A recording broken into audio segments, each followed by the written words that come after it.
Morning, everyone. It's 8:36, and it is Tuesday, the 28th of September. This is your pre-opening video number 954, and I ask that you hit that subscribe and the notification button. Yesterday, there were 3 videos that were put out, so if you want to be on top of those things and support us, that's the way to do it. Asia is mixed. Europe is down. Um, Rosengren from Boston here and Kaplan from Texas are both leaving the Fed early.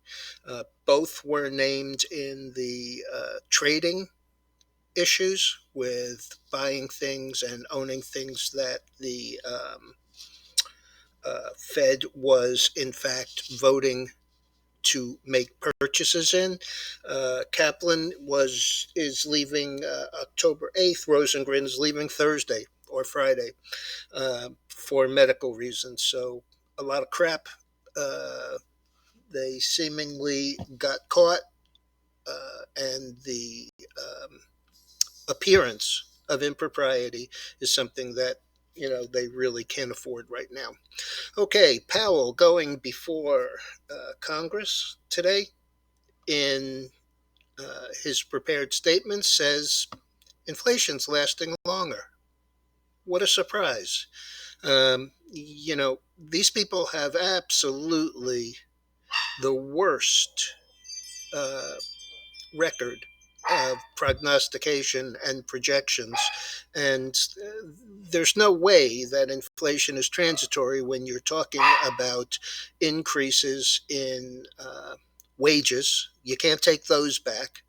Um, Prices are still moving higher, commodities are still very strong, and if the dollar weakens, they're going to get stronger, certainly the internationals. So, uh, you know, Ford is building 3 battery factories and a new factory for the F-150 Lightning, the electric truck. The stock is 1464, up 48 cents, 3.4%.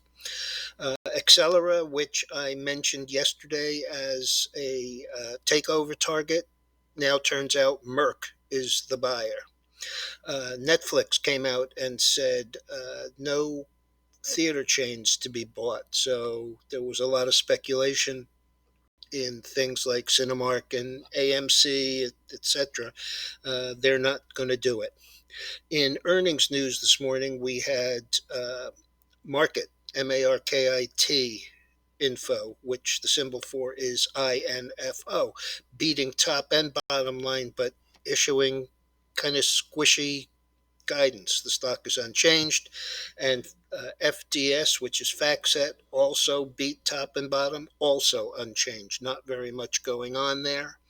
The 10-year traded over 154, currently 153.70, and the 30-year traded above 207, last is 205.80. Dow futures down 135, S&P futures down 36, and the big loser, the Nasdaq, down 230. There is not a single, well, I shouldn't say it that way, there is a single stock that is higher in that mega cap group. Right now we have Google down 48, Amazon down another 56, Apple down another 240, Facebook down another 5.5, Netflix down 7.25. I mean, you get the general picture. They're all down between 1.2 and 2.5%. So there's a shift away from those, and the higher interest rates seems to be the issue. Oil up another 50 cents miraculously. Nat gas traded 631.80, currently 601.50, which is only up 28.5 cents after being up almost 60 cents. The gold is lower, down 20, silver down 50. The futures I already gave you. The dollar is up almost 30 cents.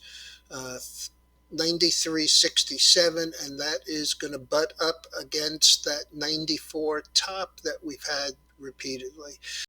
Bitcoin down 980, Ethereum down 70, and the bonds, which rallied off the low yesterday, down just below 160, have gone right through there, 159.12, which is just less than 159 and a half, 159.10 now.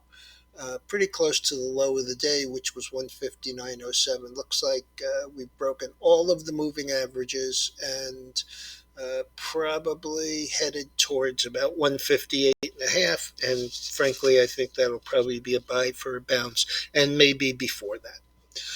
All right, everyone.